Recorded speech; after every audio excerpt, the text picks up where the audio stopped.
సర్వశక్తి కలిగిన యేసుక్రీస్తు నామం పేరిట క్రీస్తునందున్న దేవుని ప్రియులారా, మీ అందరికీ హృదయపూర్వకమైన వందనములు తెలియచేయుచు ఉన్నాను.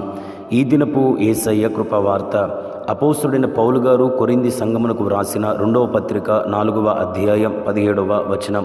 మేము దృశ్యమైన వాటిని చూడక అదృశ్యమైన వాటినే నిదానించి చూచుచున్నాము.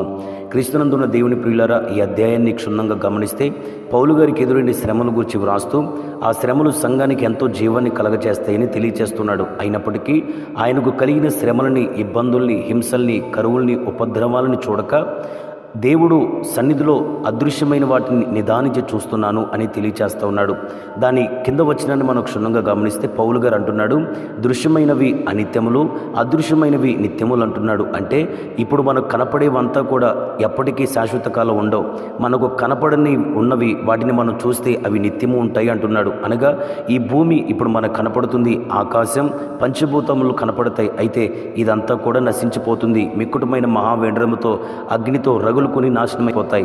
కానీ మన దేవుడు కనపడడు, ఆయన అదృశ్యుడు. పరలోకం కనపడదు, అది అదృశ్యమైన పట్టణం. దేవదూతలు కనపడరు, వారు అదృశ్యులు. నరకం కూడా కనపడదు, అది అదృశ్యమైనది. అయితే అవి నిత్యము ఉండవా? ఆయన నిత్యము ఉండడా అంటే వారు నిత్యము ఉంటారు, అందుకనే వారు అదృశ్యంగా ఉన్నారు. కాబట్టి అదృశ్యమైనవి ఉన్నవని ఎరిగి ఆ అదృశ్యమైన వాటినే దేవుని పిల్లలుగా ఆత్మ సంబంధమైన నేత్రములతో వెలిగింపబడిన మనోనేత్రములు కలిగిన వారమై వాటిని నిదానించి చూచే వారంగా మనం మార్చబడాలి. కనుక మీ మనోనేత్రములు వెలిగింపబడినట్లు ప్రభు సన్నిధిలో మీరు ప్రభు సన్నిధిలో ప్రార్థన చేయాలి. భక్తులు ఎందరో అదృశ్యమైన వాటిని చూశారు. వారి వలె మనం వారి యొద్ద పాటలు నేర్చుకొని వారి వలె అదృశ్యమైన వాటిని చూచినట్లుగా మనకు ప్రభు సహాయం చేయునుగాక.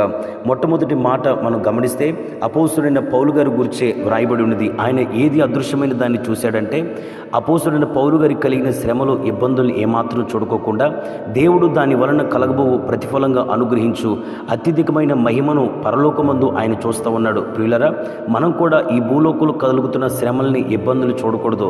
దాని వలన కలగబోతున్న పరలోకమందు అధికమైన మహిమను, ఘనతను, మెప్పును మనం చూడాలి. ఆత్మీయులుగా ఆ పరసంబంధమైన దాని మీద మనం దృష్టి నిలపాలి.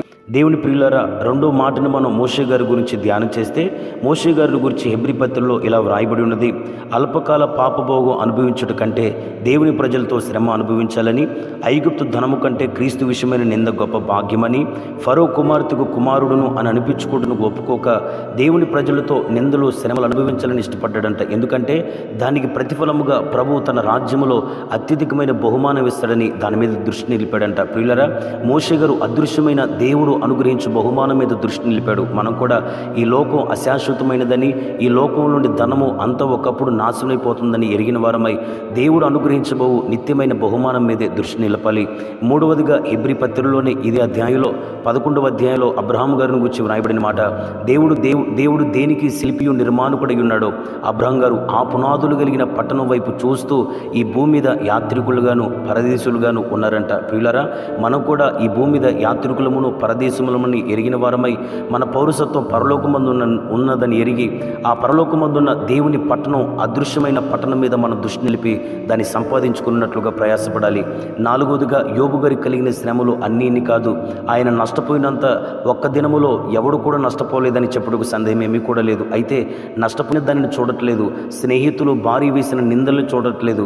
ఆయన అంటున్న మాట, ఇదిగో నా శరీరం క్షీణించిపోయి నశించి చీకుపట్టిపోయిన నా మట్టుకు నేనే సజీవుడైన దేవుని, నా విమోచకుడిని, సజీవుని నేను చూస్తాను, కనులారా నేను చూస్తానంటున్నాడు. అంటే అదృశ్యమైన దేవుని చూడాలనే ఆశ యోబు గారికి ఉంది. కాబట్టి ప్రతికూలమైన పరిస్థితులు ఎన్ని ఎదురవుతున్నా వాటిని చూడక మనం కూడా అదృశ్యమైన సర్వశక్తి కలిగిన దేవుణ్ణి మహిమలో చూచినట్లుగా ప్రభు మన కృపతో సహాయం దయచేయునుగాక.